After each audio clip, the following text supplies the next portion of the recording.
அனைத்து இந்திய அண்ணா திராவிட முன்னேற்ற கழகத்தின் தலைவியாக, இந்திய தேசத்தின் தலைவியாக, நாளை இந்திய பிரதமராக, தமிழ்நாட்டு முதல் பெண்மணி, தமிழ் பேசக்கூடிய இந்திய பிரதமராக என்னுடைய இலக்கு அனைத்து மக்களுக்கும் இலவசமான கல்வி, இலவசமான மருத்துவத்தை முழுமையாக்கப்பட வேண்டும். வரியில்லா தேசமாக இந்திய தேசத்தை உருவாக்கப்பட வேண்டும். விவசாயம் மற்றும் தொழில் சார்ந்த உற்பத்திக்குரிய விளைச்சலுக்குரிய அரசினுடைய விலைப்பட்டியல், அரசு நேரடியாக கொள்முதல் செய்யும் திட்டம், அனைத்து மக்களும் வருமான வரி பதிவு செய்து கொள்ள அரசே நேரடியாக இலவசமான திட்டம்.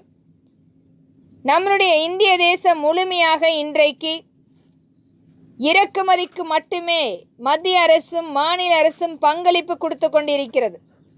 இனி வரும் காலங்களில் நம்மளுடைய மக்களுக்கான ஒரு நல்ல திட்டமாகவும், நியூ ஆண்டர்பனர், புதிதாக தொழில் தொடங்கக்கூடிய நபர்களுக்கு மானிய திட்டமாக மத்திய அரசால் பங்களிப்பு கொடுத்து கொண்டிருக்கிறார்கள். ஆனால் இன்றைக்கும் ஒரு தனிநபர் ஆதிக்கமாக, பினாமி நிறுவனங்களாக, கார்ப்பரேட் நிறுவனங்களாக மக்களை இன்றைக்கு மிகப்பெரிய அளவில் வஞ்சித்து கொண்டு அந்த மானிய தொகை அம்மக்களுக்காக போய் சேராமல் பினாமி நிறுவனங்களுக்கு போய் சேர்ந்து கொண்டிருக்கும் அனைத்துக்குமே தடை விதித்து முறையான திட்டமாக மாநில அரசுடைய நேரடி அந்த மானிய பங்களிப்பு ஒவ்வொருவருக்கும் தொழில் தொடங்கும் போது அரசு கூட்டமைப்பு தொழிலாக பங்களிப்பு கொடுக்கப்படும். இதனால் அரசும் மக்களும் ஒரு கூட்டமைப்பு தொழிலாகவே இந்த நிறுவனம் முழுமையாக்கப்படும். அது மட்டுமில்லை, மேலை நாடுகளுக்கு எளிதாக விற்பனை செய்து கொள்ள, நம்மளுடைய ஏற்றுமதியை அதிகரித்து கொள்ள அரசாங்கம் முழு அங்கீகாரம் அளிக்கப்படும்.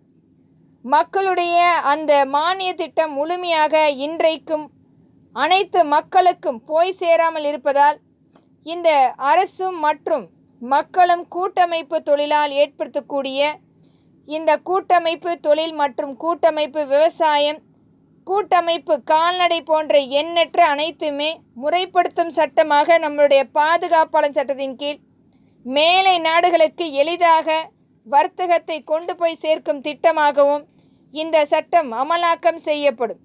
இன்றைக்கு பினாமி நிறுவனங்களாக மிகப்பெரிய அளவில் இறக்குமதிகளுக்கு மட்டுமே முக்கியத்துவம் கொடுத்து கொண்டு நம்முடைய இந்திய தேசத்தின் மக்கள் தொகையை மிகப்பெரிய அளவில் வெளிநாடுகளுக்கு விற்று கொண்டிருக்கும் இன்றைக்கும் தனிநபர் ஆதிக்கமாக அரசியல் ரீதியான பினாமிகள் ஊடுருவிக்கொண்டு நம்முடைய இந்திய தேசத்தை காட்டி கொடுத்து கொண்டிருக்கும் அனைத்துக்குமே முற்றுப்புள்ளி வைக்கும் சட்டமாக நம்முடைய பாதுகாப்பாளர் சட்டம் முறைப்படுத்தப்படும்.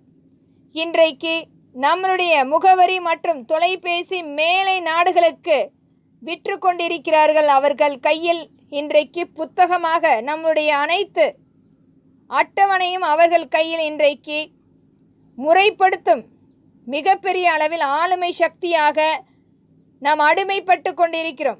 நேரடியாக அவர்களுடைய விற்பனையை இணையதளத்தின் மூலம் அமேசான் போன்ற எண்ணற்ற நிறுவனங்கள் இன்றைக்கு மேலை நாடுகளுடைய பினாமி நிறுவனங்கள் தமிழகத்தில் இந்திய அரசினுடைய பினாமிகளாக இவர்கள் ஜாயின்ட் வெஞ்சராக மாநில அரசுக்கும் மத்திய அரசுக்கும் எண்ணற்ற பினாமி நிறுவனங்களோடு தொடர்பு கொண்டு மக்களை அடிமைப்படுத்தி கொண்டிருக்கும் இறக்குமதி வர்த்தகத்தை மேலோங்க செய்து கொண்டிருக்கிறார்கள். இன்றைக்கும் நம்மளுடைய பொருளாதாரம் மிகப்பெரிய அளவில் மேலோங்காமல் வரிகளுக்கு மேல் வரிகளை இன்றைக்கு எடுத்துக்கொண்டிருக்கும் மத்திய அரசும் மாநில அரசும் மேலை நாடுகளுக்கு மட்டுமே பங்களிப்பு கொடுத்து கொண்டிருக்கிறார்கள். நம்முடைய இந்திய தேசத்தின் பொருளாதாரம் சிறிது சிறிதாக குறைந்து இன்றைக்கு கடனாளியாக நின்று கொண்டிருக்கிறது. ஆனால் அமெரிக்கா, சைனா போன்ற நாடுகள் அவர்களுடைய பொருளாதார மிகப்பெரிய அளவில் ஆளுமை சக்தியாக உருவெடுத்து கொண்டிருக்கிறது.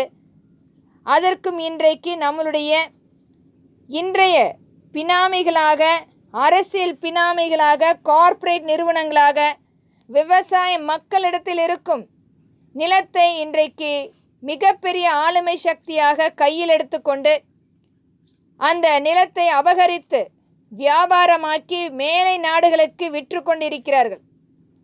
இதை அனைத்துமே தடுக்கும் சட்டமாக நம்முடைய பாதுகாப்பாளர் சட்டம் முறைப்படுத்தப்பட்ட